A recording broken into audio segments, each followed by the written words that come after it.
Ei pessoal, tudo bem? Aqui é o Felipe e na aula de hoje a gente vai falar um pouquinho mais sobre diagrama de esforços internos. Mas antes da gente começar, eu gostaria de pedir para vocês deixarem aqui nos comentários outros exercícios que vocês têm dúvidas, para que eu possa resolver para vocês em outros vídeos. Também não se esqueçam de se inscreverem no canal, isso é muito importante para fazer esse canal crescer e ajudar outras pessoas. E também segue a gente lá no Instagram, @ei.passei. Lá tem conteúdo legal todos os dias. Então, vamos pro vídeo.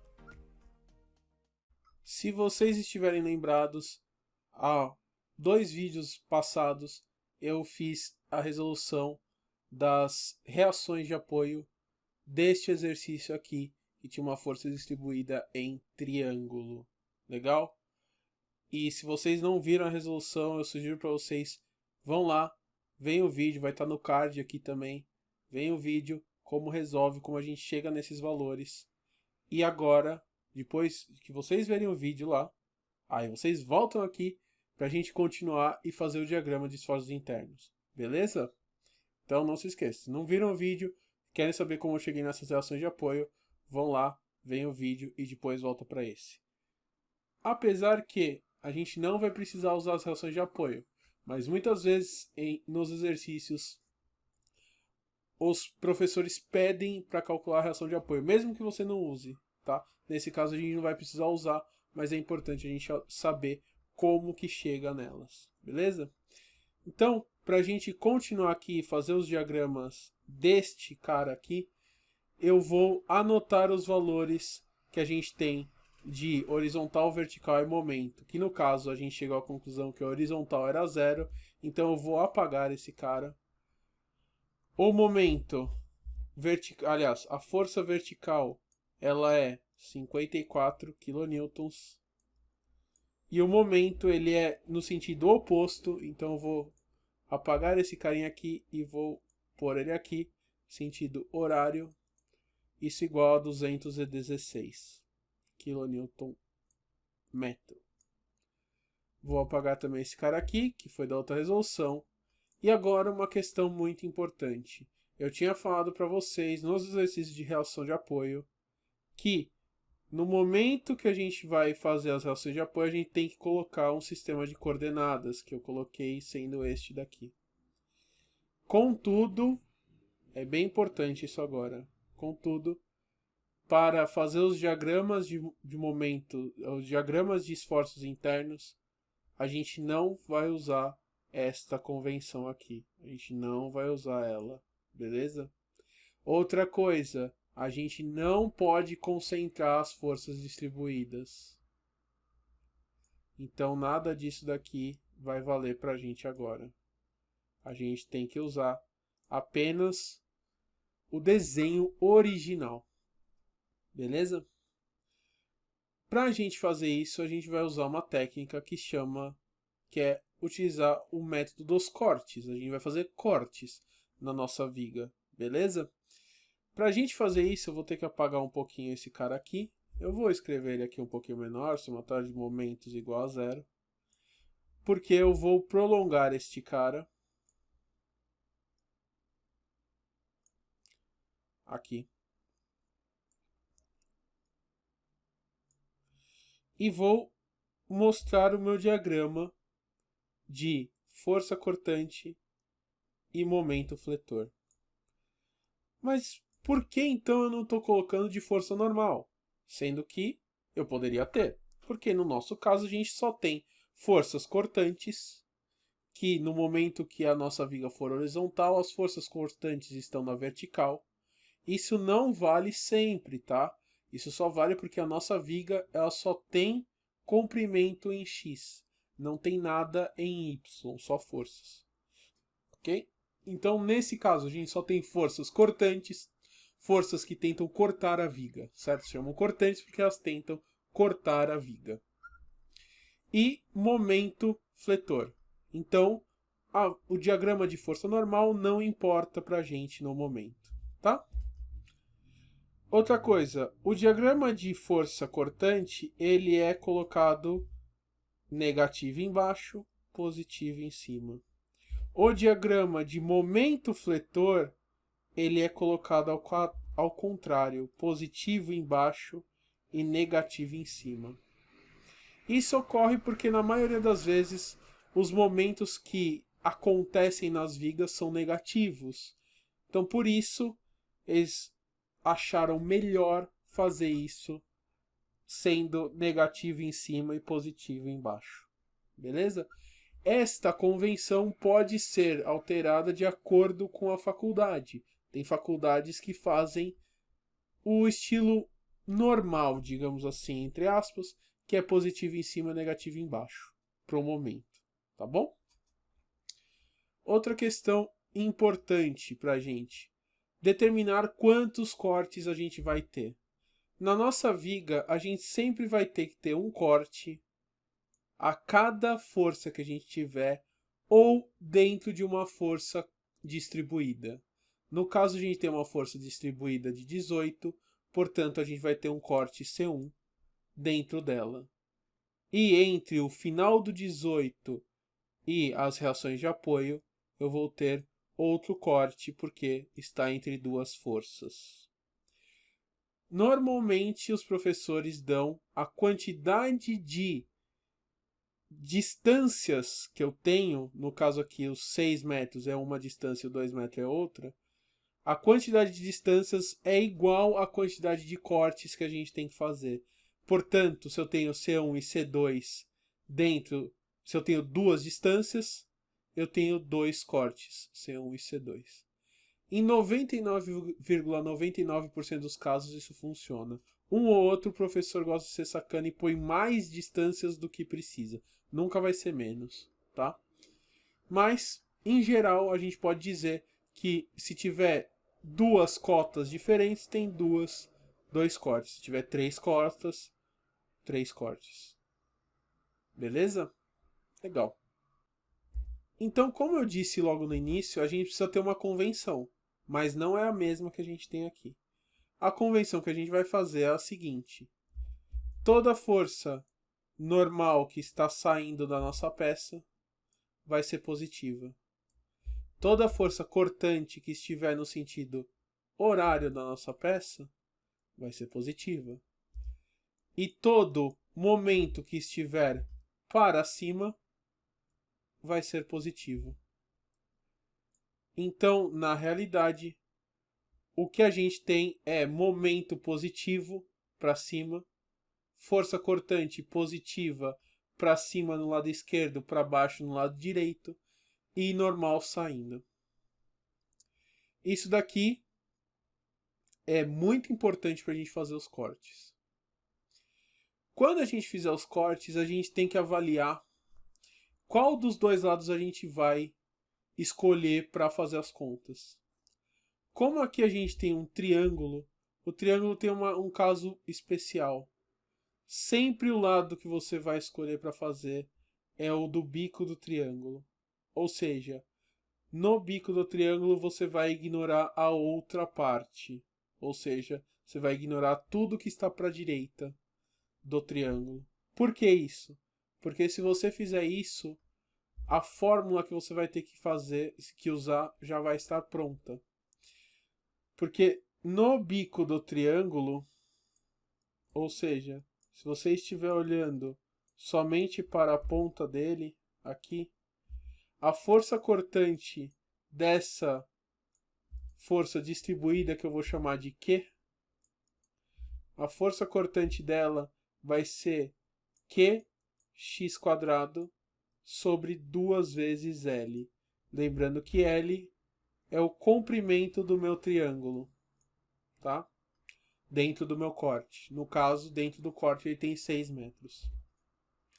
E isso pode ser positivo ou negativo, depende se ele está para cima ou para baixo. Ou se está na esquerda ou na direita. E o momento vai ser também positivo ou negativo, tanto faz, depende da nossa convenção de como ele tiver, tá? Por isso que eu estou pondo mais ou menos, a gente vai determinar ele só posteriormente se é positivo ou negativo. O momento vai ser Qx² sobre 6 vezes o comprimento dele. Logo, se a gente fizer o corte C1 olhando para a parte da esquerda, onde está localizado o bico dele, a gente teria uma força distribuída aqui de 18. E como ele está no bico do triângulo, a gente pode usar essas duas equações. Se a gente está ignorando toda a parte da direita, eu ignoro toda a parte da direita da minha convenção. Ou seja, eu vou olhar só para a esquerda. Na esquerda, ele diz que a força cortante é positiva se ela está para cima. Contudo, a nossa força cortante ela está para baixo. Logo, ela vai ser menos, negativa.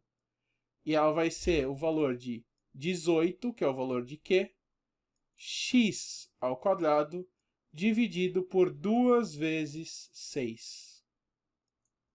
Logo, isso daqui vai ser igual a menos 18 dividido por 12. E 18 dividido por 12 dá 1,5.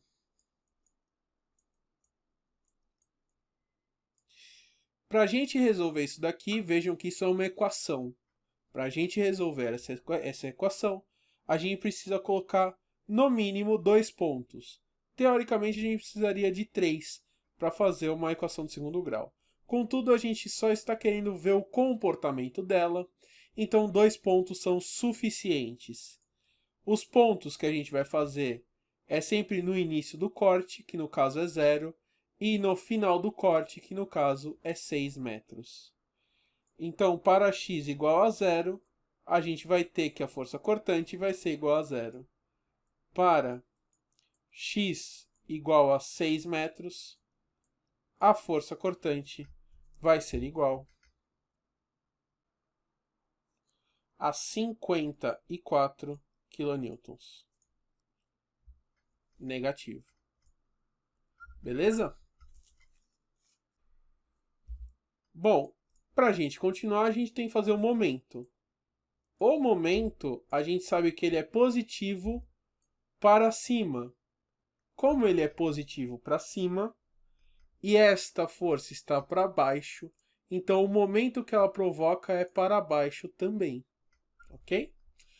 Então, o momento dela vai ser negativo. E quanto ele vai valer? 18, que é o valor do Q, vezes x ao cubo, dividido por 6 vezes 6. Isso daqui vai ser igual a menos meio x ao cubo. Portanto, a gente vai fazer para os mesmos intervalos. Para x igual a 0, eu tenho que o momento vai ser 0, uma vez que eu só substituo 0 no x ao cubo, e 0 vezes qualquer coisa é 0. E para x igual a 6 metros, eu vou ter que o meu momento vai ser igual a menos 108 kN vezes metro. Então, com isso, a gente consegue desenhar para a gente como que ele está ocorrendo isso. Como assim? Eu sei que no V ele é uma função de segundo grau e ele sai do zero e chega no menos 54, ok? Como a gente tem o valor negativo, a concavidade dessa equação é para baixo. Então, a gente vai sair daqui e vai chegar aqui embaixo, no negativo, em 54, sendo uma equação de segundo grau. Para a equação de terceiro grau, ela é negativa e a concavidade ela é para baixo. Contudo, como a concavidade é para baixo, mas o eixo está invertido, certo? A gente tem que, na realidade, ela é concavidade para cima. Então, ela vai sair do zero e vai subir aqui até o valor negativo de 108. Ok? Percebam que eu vou passar um traço aqui, que normalmente a gente não põe, mas eu vou passar um traço aqui só para a gente dividir os dois eixos, tá? Os dois diagramas. Vou passar um traço aqui e eu vou apagar esse 54. Vou colocar aqui 54. Aliás, eu vou fazer o seguinte, para ficar melhor. Eu vou fazer de vermelho esse cara aqui, ó.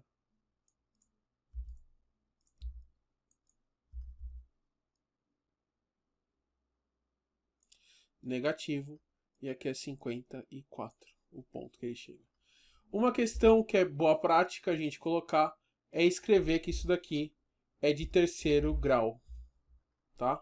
Essa equação. Porque é bastante importante, porque na verdade uma equação de terceiro grau não é exatamente assim, a gente está representando como se fosse uma equação de segundo grau, tá? Então, mas ela é de terceiro grau. Então é bem comum a gente colocar que ela é de terceiro grau e escrever, tá? Agora, continuando o nosso exercício, a gente vai, eu vou apagar aqui, que foi o termo que eu ignorei, né? E agora, a gente tem a opção do C2 fazer a partir do C1 ou fazer do outro lado. Para esse caso, eu vou fazer do outro lado para vocês verem como que funciona, ok? Só para vocês verem como é que vai funcionar. Mas, a gente poderia fazer, tá? Para o... Continuando a partir do C1. Então, o C2, que eu vou colocar aqui do lado, C2, eu vou olhar para o outro lado da minha peça. No outro lado da minha peça, eu tenho 54 para cima. E eu tenho anti-horário, desculpa, horário 216. Então, para essa situação, eu tenho que a força cortante ela é constante e ela vale menos 54. Ora, por que menos 54? Porque, veja, olhando para o lado direito, eu tenho que olhar para o lado direito também da minha convenção. Ou seja, todo o lado esquerdo eu estou ignorando. Ou seja, esses dois eu estou ignorando. Logo, o 54 para cima, ele é negativo porque o positivo é para baixo. Então é menos 54. E o momento que a gente vai fazer vai ser 54 está para cima, está provocando um momento para cima. Então, se está provocando um momento para cima, ele é positivo. Contudo, momento é força vezes distância. Então, ele tem que andar uma distância x qualquer para a gente saber o momento que ele provoca. Menos o 216, que está para baixo. E momento para baixo, ele é negativo sempre, independente do lado. Então, para isso, eu vou fazer para x igual a zero, onde o x igual a zero é o lugar onde eu tenho no apoio, o meu momento vai ser igual a menos 216 kNm. Já para x igual a 2 metros, o meu momento vai ser igual a menos 108. Se vocês colocarem aí na calculadora, só fazer 54 vezes 2 menos 216 dá menos 108. Então, com isso, eu vou ter no meu diagrama uma reta aqui na força cortante de 54, mais uma reta paralela ao meu eixo, porque ele é constante durante esse tempo todo, durante essa distância de 2 metros. E eu vou fazer uma reta crescente aqui no meu momento de 216, que é onde eu tenho o meu apoio, e 108, que é onde eu tenho o meu ponto final, que era depois de 2 metros. Percebam que o diagrama de momento ele foi uma equação contínua. Saiu do zero e chegou no 216. Sem você tirar o lápis do caderno, você vai perceber que você consegue traçar ele. Isso é uma função contínua. Toda vez que vocês não tiverem momentos concentrados, ele vai ser uma função contínua. Beleza? Isso é uma dica bastante importante. Tá bom? Se vocês quiserem, deixam também aí nos comentários pedindo para eu fazer um vídeo só com dicas de como você pode achar melhor os valores nos cortes. Eu posso fazer isso. Eu dou, às vezes, várias dicas aí. Eu posso fazer um compilado dessas dicas e colocar tudo num vídeo, tá? Mas só se vocês deixarem aqui nos comentários. Beleza, gente? Então, por enquanto é isso. Um grande abraço para vocês e até a próxima aula. Valeu!